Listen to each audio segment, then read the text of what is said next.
আসসালামু আলাইকুম। ঢাকায় ভয়ঙ্কর কিছু ঘটতে চলেছে। কি ঘটতে চলেছে চলুন বিস্তারিত আলোচনা করা যাক। ঢাকা, এই শহরটা কি সত্যিই নিরাপদ আছে? ভাবতে পারেন, মাত্র 2 মাসের মধ্যে এই শহর ছাড়তে বাধ্য হতে পারে লাখো মানুষ। এটা কোনো গুজব নয়, এটা এসেছে দেশের একজন গুরুত্বপূর্ণ দায়িত্বশীল ব্যক্তির মুখ থেকে। সংসদের হুইপ এবিএম আশরাফ উদ্দিন নিজাম সরাসরি সতর্ক করে দিয়েছেন, বিশ্বজুড়ে যে অস্থিরতা, যে যুদ্ধ পরিস্থিতি চলছে, সেটা যদি থামানো না যায় তাহলে এর ভয়াবহ প্রভাব বাংলাদেশেও পড়তে পারে। তিনি শুধু সতর্ক করেননি, তিনি ভয়ঙ্কর একটি আশঙ্কার কথা বলেছেন পরিস্থিতি এমন দিকে যেতে পারে যা 1971 সালের চেয়েও ভয়াবহ হয়ে উঠতে পারে।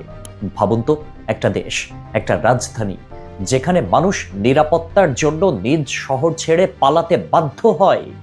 শুক্রবার জুমার নামাজের আগে কুমিল্লার লাকসামে দাঁড়িয়ে তিনি এই কথাগুলো বলেছেন, কোনো রাজনৈতিক মঞ্চে না, একদম সাধারণ মানুষের সামনে।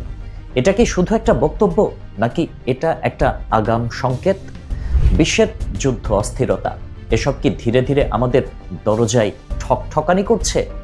আজ যদি প্রস্তুত না থাকেন, কাল হয়তো সময়ই পাবেন না। এই মুহূর্তে সবচেয়ে বড় প্রশ্ন, আপনি কি মানসিকভাবে প্রস্তুত? কারণ পরিস্থিতি বদলাতে সময় লাগে না, আর যখন বদলায় তখন আর সুযোগ দেয় না।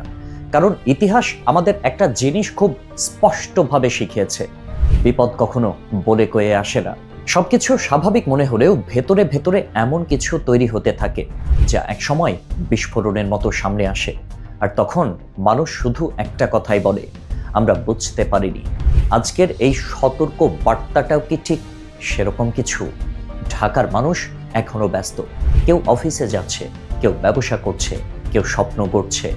কিন্তু যদি হঠাৎ করে পরিস্থিতি বদলে যায়, যদি হঠাৎ করে নিরাপত্তা, অর্থনীতি কিংবা দৈনন্দিন জীবন পুরোপুরি অচল হয়ে পড়ে, তখন এই শহরই হয়ে উঠতে পারে সবচেয়ে বড় ঝুঁকির জায়গা। একটা শহর যত বড় হয় তার ঝুঁকিও তত বড় হয়।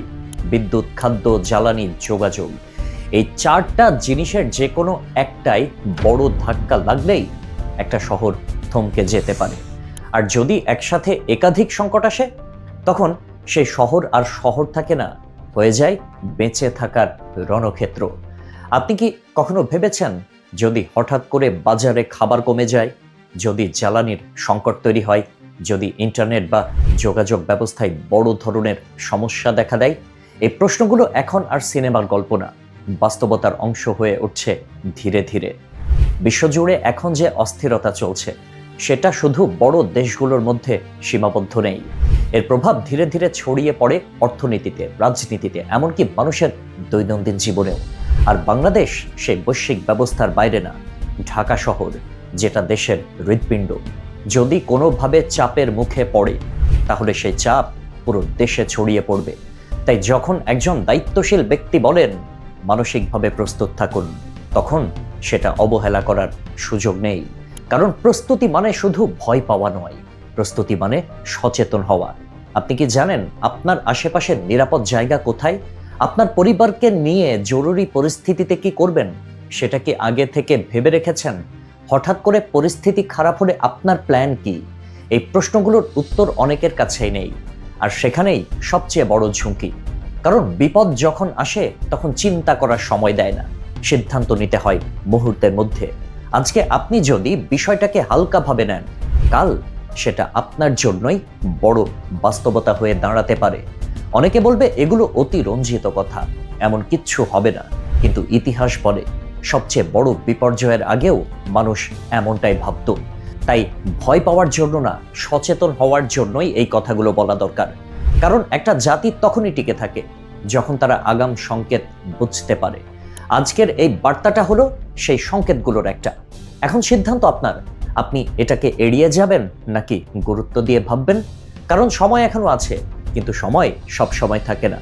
আর যখন সময় ফুরিয়ে যায়, তখন শুধু আফসোসটাই বাকি থাকে।